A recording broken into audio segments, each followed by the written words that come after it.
Hello दोस्तों, मैं सोनी शर्मा आ गया हूँ डीएसएमएस की सीरीज का अगला लेक्चर लेकर के। अब तक मैं डीएसएमएस में बहुत सारे टॉपिक पढ़ा चुका हूँ और उसके बाद कंप्रेशन मेंबर स्टार्ट किया था, जिसके 2 लेक्चर हो चुके हैं। लास्ट 2 लेक्चर जो हैं वो कंप्रेशन मेंबर के हैं, दोनों को देख लीजिएगा। और ये तीसरा लेक्चर है जिसमें हम एक न्यूमेरिकल डिस्कस करने जा रहे हैं। ठीक है, जरूरी है, ये पहला ही न्यूमेरिकल है तो बहुत आसानी से इसको समझ लेंगे हम लोग। ठीक है, क्या कहा गया देखिए कि एक असतत, सबसे पहली बात, जो लोग इंग्लिश में इसको क्वेश्चन को समझना चाहते हैं बस आराम से सुनते जाएं। असतत कोणीय संपीड़न का मतलब डिसकंटिन्यूअस एंगुलर कंप्रेशन मेंबर, मतलब ये एंगल सेक्शन का बना हुआ है, कोणीय है, संपीड़ांक मतलब कंप्रेशन मेंबर हुआ, असतत मतलब डिसकंटिन्यूअस। ये क्या था, इसका अर्थ मैं पिछले लेक्चर में समझा दिया हूं। ठीक है, में एक 75 × 75 × 8 mm के एंगल सेक्शन का प्रयोग किया गया है। यदि इस कंप्रेशन मेंबर की लंबाई 2150 mm, सबसे पहले वीडियो को सबसे पहले आप लोग 360p पर करिए, वीडियो को 360p पर कर लीजिए सब लोग, और उसके बाद मोबाइल को पोर्ट्रेट मोड में कर लीजिए। ठीक है ना, अपना इस तरीके से कि दिखाई दे सके आप लोग को, नहीं तो देखने में प्रॉब्लम हो जाती है। तो देखिए, यदि इस कंप्रेशन मेंबर की लंबाई इतनी हो तो इसकी सामर्थ्य निम्न सिरा स्थितियों, मतलब नीचे दिए गए इंड कंडीशन के आधार पर बताइए। पहली स्थिति है कि सिरों पर एक रिवेट द्वारा जोड़ा गया हो, और दूसरी स्थिति है कि सिरों पर 2 रिवेटों से जोड़ा गया हो। तो मैंने सॉल्यूशन में दोनों कंडीशन बना ली है। जानते हैं कि एक स्थिति में एक रिवेट से जोड़ने पर उसकी प्रभावी लंबाई पूरी लेती है लेकिन स्ट्रेस लेने की क्षमता घट जाती है, जबकि 2 रिवेटों से जोड़ने पर प्रभावी लंबाई कम हो जाती है लेकिन स्ट्रेस लेने की क्षमता बढ़ जाती है। अब यहाँ पर ध्यान से देखिएगा, जब ये कनेक्टेड रहेगा एक रिवेट से तब के केस में इसका देखिए। अच्छा, इस पहले कुछ जरूरी चीजें इसके बारे में समझिए। जो एंगल सेक्शन दिया गया है वो कैसा है, तो देखिए वो एंगल सेक्शन है 75 × 75 × 8 का, मतलब ये भी इसका लेग 75 है, ये भी इसका लेग कितना है 75 है। दिखाई नहीं दे रहा हो तो मैं बार बार कह रहा हूं क्वालिटी बढ़ा लीजिए। अब बताइए इसका केंद्र कहीं यहाँ पे होगा, केंद्र दोनों तरफ से देखिए, अगर यहाँ पे अगर मैं इसका बनाऊं यहाँ पर इसका सेंट्रॉइड होगा, तो हमेशा ध्यान रखिएगा सेंट्रॉइड इधर से भी उतना ही दूरी पर होगा जितना इधर से होगा, मतलब इसका जो सी वाई वाई और सी एक्स एक्स होंगे वो बराबर होंगे। क्यों भाई सी वाई एक्स, क्योंकि दोनों लेग क्या है, बराबर है। अगर ये अनइक्वल होता तो सी एक्स एक्स अलग होता, सी वाई वाई अलग होता। फिलहाल हम कहें तो इसका केंद्र यहाँ पर है, तो इसका सी एक्स एक्स और सी वाई वाई आपस में बराबर होंगे।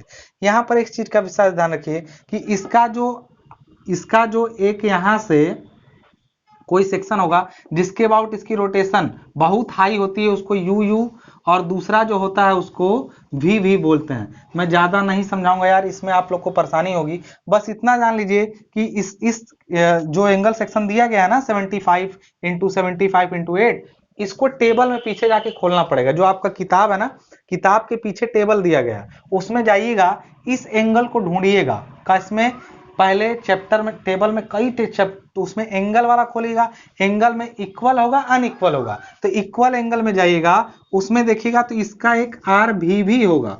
आर वी भी का मतलब यहाँ पर आर वी भी इसका मिनिमम रेडियस ऑफ जाइरेशन होता है जिसकी जरूरत पड़ती है लैम्डा निकालने के लिए। आर वी भी डायरेक्ट पढ़ लेंगे, अब जाके आप पढ़िए, मैं भी पढ़ के आर वी भी की वैल्यू देख लेता हूं। आर वी भी की वैल्यू जो इसकी दे रखी है वो है 14.5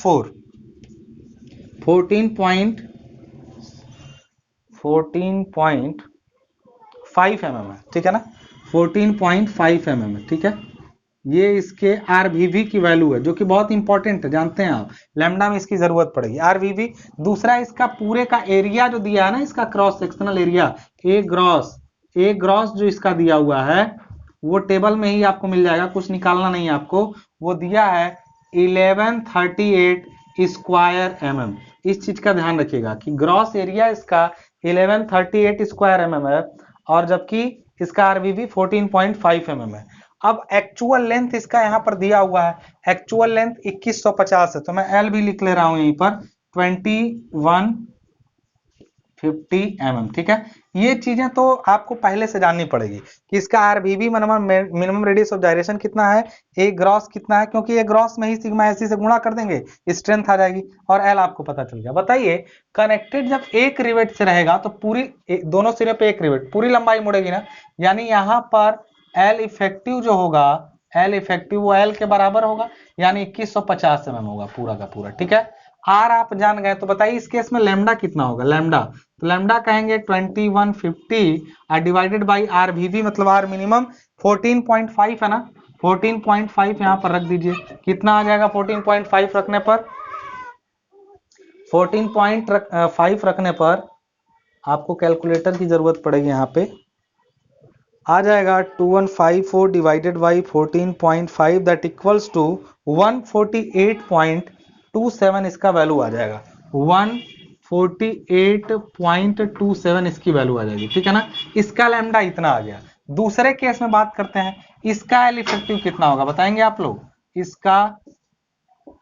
इसका एल इफेक्टिव कितना होगा, तो आप जानते हैं लंबाई जब दोनों दो रिवेट जुड़ जाएंगे, यहां पर देखिए 2 रिवेट से जुड़ा गया, तब के केस में ये 0.85 एल हो जाएगा, ऐसा कुछ बताए थे क्या हम, तो 0.85 इंटू हमने 21 यहाँ नीचे कर लीजिए, 0.85 इंटू 2150 कितना हो जाएगा, 0.85 इंटू 2150 कितना हो जाएगा आपका 1827.5 mm हो जाएगा, ठीक है। इसका एल इफेक्टिव आ गया। लैम्डा कितना हो जाएगा बताइए, लैम्डा हो जाएगा 18 effective l effective upon r minimum 1827.5 upon हो जाएगा 14.5, यानी वैल्यू क्या हो जाएगी इसकी, जरा लैम्डा की देखिएगा 1827.5 डिवाइडेड बाई 14.5 वैल्यू कितनी हो जाएगी 126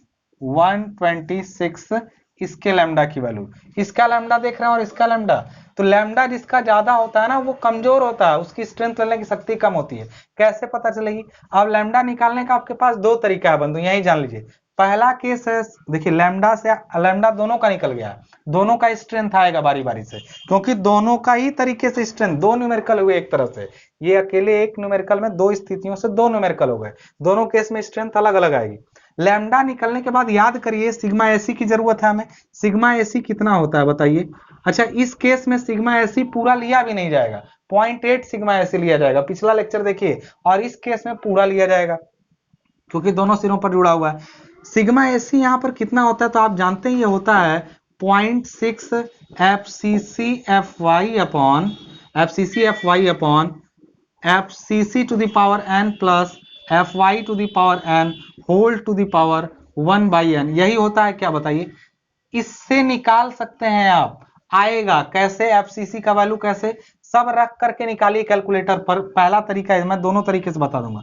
एक तरीका है जिससे क्या आएगा, अब इसके लिए सबसे पहले FCC निकालना पड़ेगा। FCC होता है पाई स्क्वायर ई upon lambda square, pi square का मतलब पाई स्क्वायर, ई का वैल्यू 2 इंटू 10 पावर 5, और लैम्डा स्क्वायर का मतलब 148, याद करिए यहाँ पे 0.27 का स्क्वायर हो गया। अब इसका वैल्यू आप जब निकालेंगे FCC का तो कितना आ जाएगा देख लीजिएगा, 2 इंटू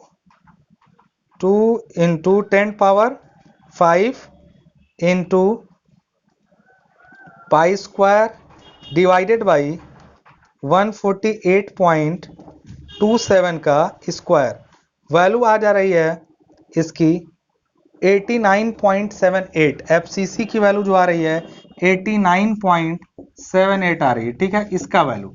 अब FCC पता चला, उसको FY में रखिए, कैसे आएगा, तो देखिए सिग्मा एसी सबको मैं यहाँ पे इसको रख दूंगा n की वैल्यू, तो सिग्मा एसी का वैल्यू फिर क्या हो जाएगा 0.6 FCC यानी 89.78, FY यानी 250, देखते जाइए 250 होगा कि नहीं होगा बताइए, यहाँ 250 होगा, नहीं दिया है तो आपको यहाँ पे नहीं बोला है कुछ, तो आपको यही रखना है। यहाँ पर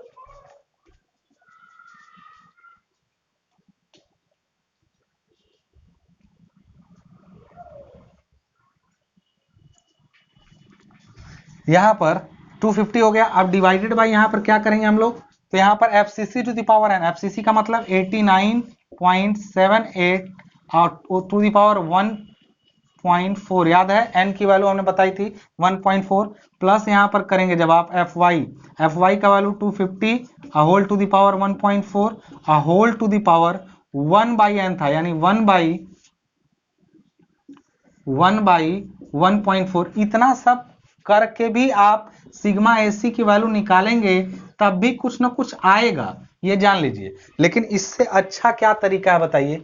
इससे अच्छा एक तरीका है, आपको इसको निकालना है, सब कुछ करके आप निकालेंगे तो यहाँ सिग्मा एस सी, अभी देखिए इसको सॉल्व करने में टाइम लगेगा, तो इनसे बचने के लिए सिग्मा एस सी का मैं बार बार कहता हूं कि इसका करके आप यूज निकाल लीजिए, आएगा सिग्मा एस सी का वैल्यू। फिर उस सिग्मा एस सी को कुछ कम करना पड़ेगा, कितना, 0.8, केवल इसके लिए, क्योंकि वो कनेक्टेड एक करना नहीं हर बार, यहां से सिग्मा एसी रख सकते हैं, लेकिन ये जानते हैं कि जब एक रिवेट से कनेक्टेड हो तो सिग्मा एसी को 0.8 से मल्टीप्लाई कर लेते हैं।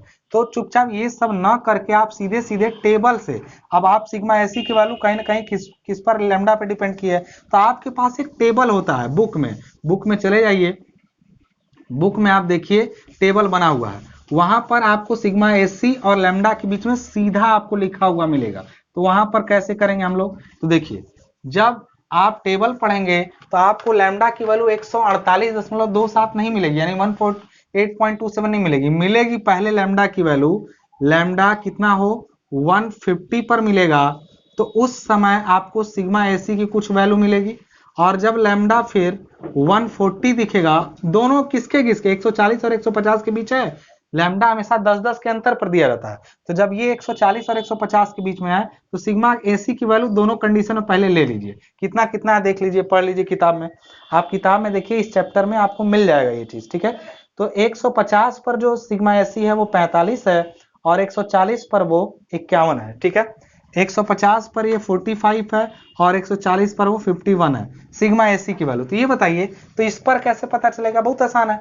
ये बताइए, ये जब 140 से बढ़ के 150 हुआ है तो ये घटा है ना, कितना घटा है, 6।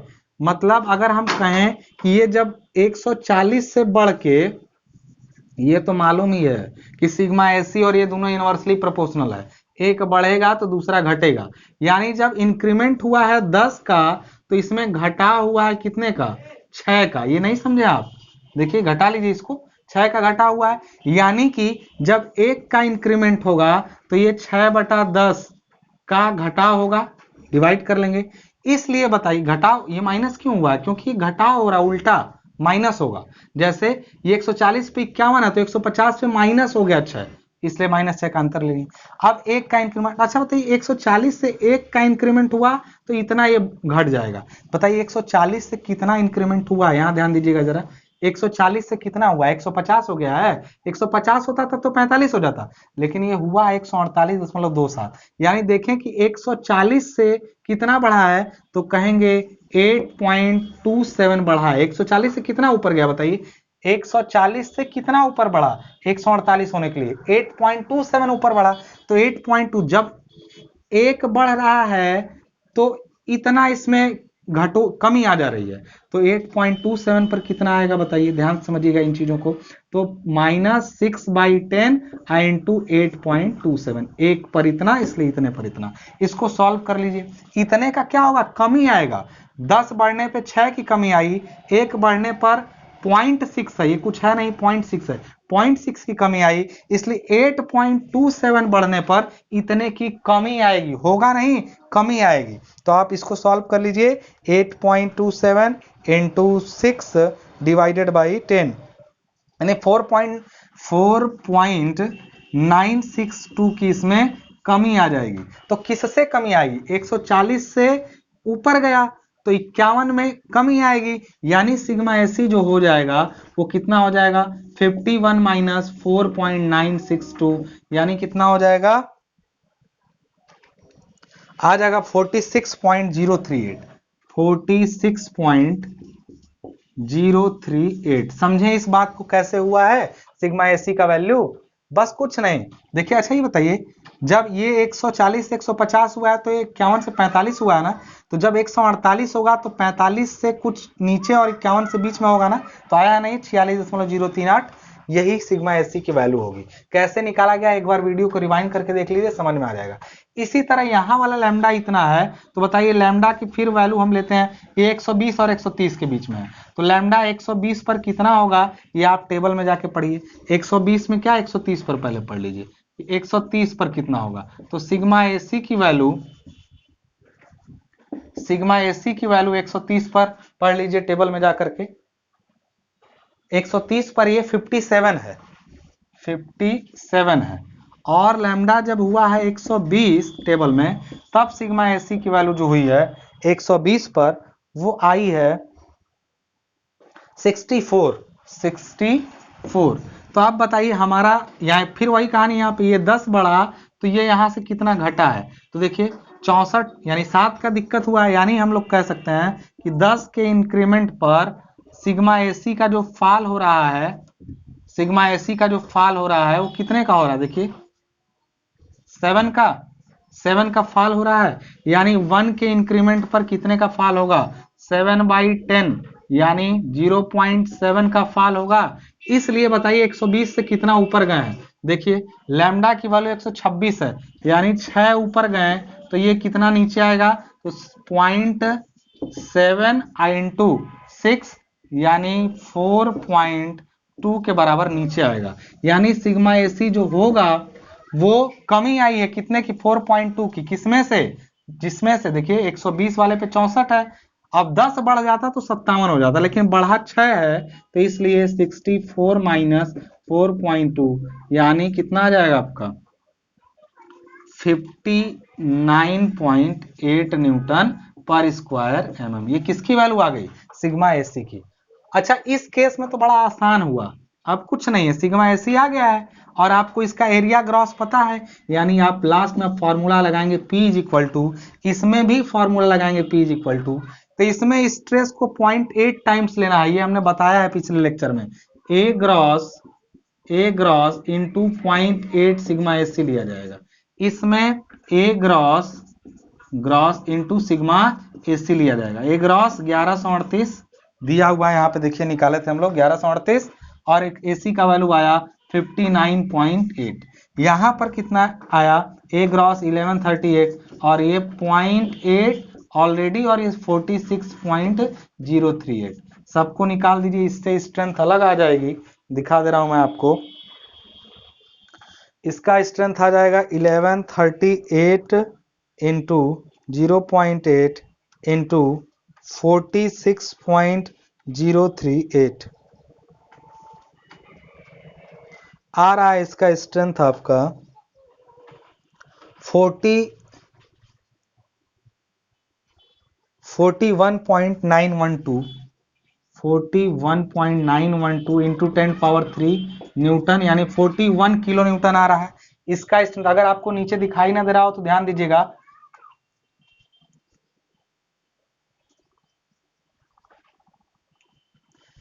41.913 इसका आ रहा है स्ट्रेंथ, और इसके थ्रू अगर निकालते हैं तो इजीली इसका कुछ नहीं करना है, इसमें 0.8 से मल्टीप्लाई नहीं होगा, मैंने पिछले लेक्चर में बताया है। 1138 into 59.8 that equals to 68.052 into 10³ Newton, यानी 68 किलो न्यूटन। देखिए इस केस में स्ट्रेंथ 41 आई और इस केस में 68 आई, यानी समझ आया, एक रिवेट से जोड़ने पर कितना नुकसान है, 2 रिवेट से जोड़ देते तो स्ट्रेंथ काफी ज्यादा आती, एक रिवेट पर स्ट्रेंथ काफी कम आई।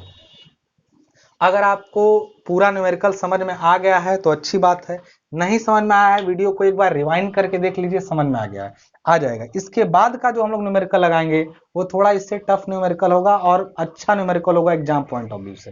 तब तक अगले वीडियो का इंतजार करिए, मिलते हैं नेक्स्ट लेक्चर में, धन्यवाद।